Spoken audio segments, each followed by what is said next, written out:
நம்மளுடைய bar council தேர்தல்லாம் பார்த்தீங்கன்னா, முறையா கடந்த 2011 வரை வந்துட்டு கிட்டத்தட்ட அந்த 5 வருட காலத்திற்குள்ளாகவோ அதாவது நம்மளுடைய வழக்கறிஞர்கள் தேர்தல், அதாவது குறிப்பா பார் கவுன்சில் தேர்தல் பார்த்தீங்கன்னா, கடந்த காலங்கள் அதாவது இஃப் ஐ எம் ரைட் 2011 வரைக்கும் பார்த்தீங்கன்னா, இந்த தேர்தல்கள் வந்து முறையா அதிகபட்சம் 5 வருடங்கள் இல்லன்னா அதிகபட்சமாக ஒரு 5½ ஆண்டு காலகட்டத்திற்குள்ளாக நடைபெற்றது. இந்த 2011 நடைபெற்ற தேர்தலுக்கு பிறகு நம்முடைய ஒட்டுமொத்த இந்தியாவிலுமே பார்த்தீங்கன்னா கிட்டத்தட்ட 2016 நம்ம இந்தியா முழுவதும் சற்றேறக்குறைய 19 பார் கவுன்சில்கள் இருக்கு. 19 பார் கவுன்சில்ஸ் தேர்ந்தெடுக்கப்படக்கூடிய பார் கவுன்சில்ஸ் இருக்கு அண்டர் தி அட்வொகேட்ஸ் ஆக்ட். அந்த தேர்தலில் 2016 காலகட்டத்தில் தான் வந்து அன்றைக்கு இருந்த bar council of India certificate of practice ரூல்ஸ்னு ஒன்று கொண்டு வந்தது. அது வந்து உண்மையிலே கொண்டு வரப்பட்டதற்கான காரணங்கள் வந்து நியாயமான காரணங்கள். ஏன்னா பல்வேறு நிலையில் பார்த்தீங்கன்னா, அதாவது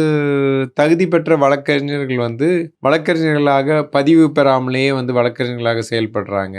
அண்ட் அவர்களுடைய சர்டிபிகேட் போலியாக கொடுத்து வழக்கறிஞராக பதிவு செய்திருக்கிறார்கள். இது போன்ற குற்றச்சாட்டுகள் பல்வேறு நிலைகளில் வந்து இருந்தது. இதையெல்லாம் சரி செய்யணும், சீர் செய்யணுன்ற அடிப்படையில் ஒரு நல்ல நோக்கத்தோடு தான் சர்டிபிகேட் ஆஃப் பிராக்டிஸ் ரூல்ஸ் 2015 உருவாக்கப்பட்டது. அதன் அடிப்படையில் பார்த்தீங்கன்னா அதாவது இன்றைய தினம் நம்முடைய அதாவது வழக்கறிஞராக பதிவு செய்த அனைத்து வழக்கறிஞர்களும் அவர்களுடைய அந்த கல்வி சான்றுகளை சமர்ப்பித்து, அது மட்டும் இல்லாது வழக்கறிஞர் தொழிலில் தான் எல்லாரும் இருக்கிறாங்க அப்படின்றது நிரூபிப்பதற்காகவும், அவர்கள் தொழிலில் ஈடுபட்டு இருக்காங்கன்ற அடிப்படையை நிரூபிப்பதற்காகவும் வந்து பார்த்தீங்கன்னா ஒவ்வொரு வழக்கறிஞரும் ஒவ்வொரு 5 ஆண்டு கடந்த அந்த குறிப்பிட்ட 5 ஆண்டுகளில் குறைந்தபட்சம் வருடத்திற்கு ஒரு வக்காலத்தாவது தாக்கல் செஞ்சிருக்கணும்.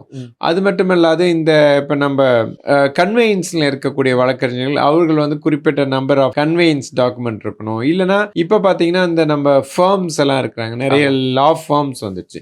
அப்ப அந்த ஃபார்ம்ல வந்து சில நேரம் அவங்க வந்து அவங்க பெயர்கள்ல வந்து வக்காலத்து தாக்கல் செய்யப்படுவதில்லை. ஆனா அந்த ஃபார்ம் ரெஜிஸ்டர்ட் லா ஃபார்ம்ஸோட பெயர்கள்ல வந்து வழக்குகள் தாக்கல் செய்யப்படுறதுனால அந்த குறிப்பிட்ட வழக்கறிஞருடைய பெயர் வந்து அந்த நம்மளுடைய காஸ்ட் லிஸ்ட்லயோ இல்ல வழக்கறிஞர் அந்த பதிவு செய்த பட்டியல்லையோ இல்லாம போகலாம். அது போன்ற சூழ்நிலைகள்லாம் வந்து அந்த லா ஃபார்ம் ரெஜிஸ்டர்ட் லா ஃபார்ம் ஒரு சர்டிஃபை பண்ணணும் அப்படின்ற ஒரு நடைமுறையும்